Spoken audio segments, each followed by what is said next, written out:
yun, tatanggalin yung pundo. 2,000 na lang ang pundo ko.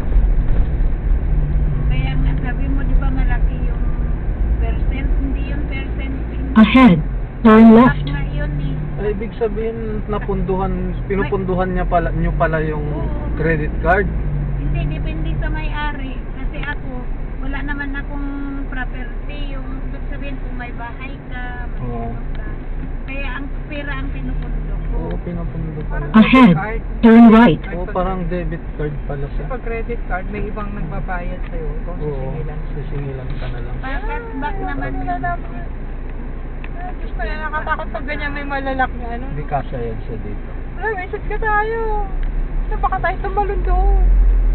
Laki. Naku, baka Baka sa gilid eh. Hindi, makapalo tayo na.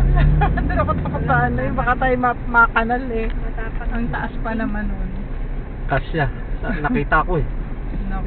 Daanan nung papasok doon sa atin, Ha? yung laki niya. Eh wala naman yung kanal na pag nagkamali ka eh wala kang In Nabantayan ko yung- 100 meters, Ay, turn right. ang lalim. Yung gulong kasi natin na ito, malapad. Yung Yun gulong na na nga, sasakyan. malapad. Trabaho niya naman kasi puro cleaning lang. Eh, siyempre pag sa hotel ka, merong reporting yan eh. Kaya,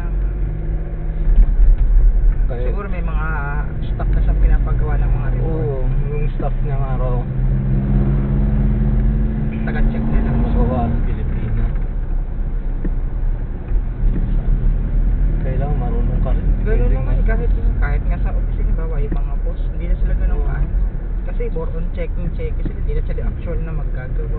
Hindi ka na ang gagawa. Kaya lang, kailangan alam mo rin. Pag wala yung staff mo. Kaya, Paano yan? para alam mo.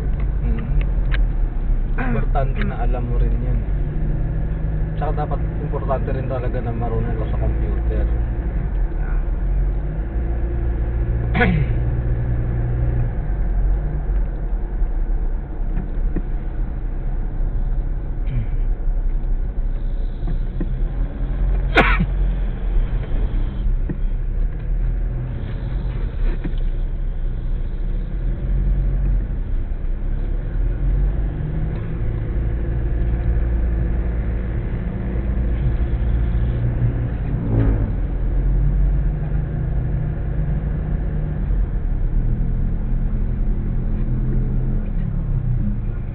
Uy, puta. Nay! Diyos ko. Siguro. Hindi natin tutulungan. Hindi, kaya niya na yan. Ano naman siya, hindi naman siya, conscious naman siya. Buti hindi siya, ano, yung may mabilis na maatadaan.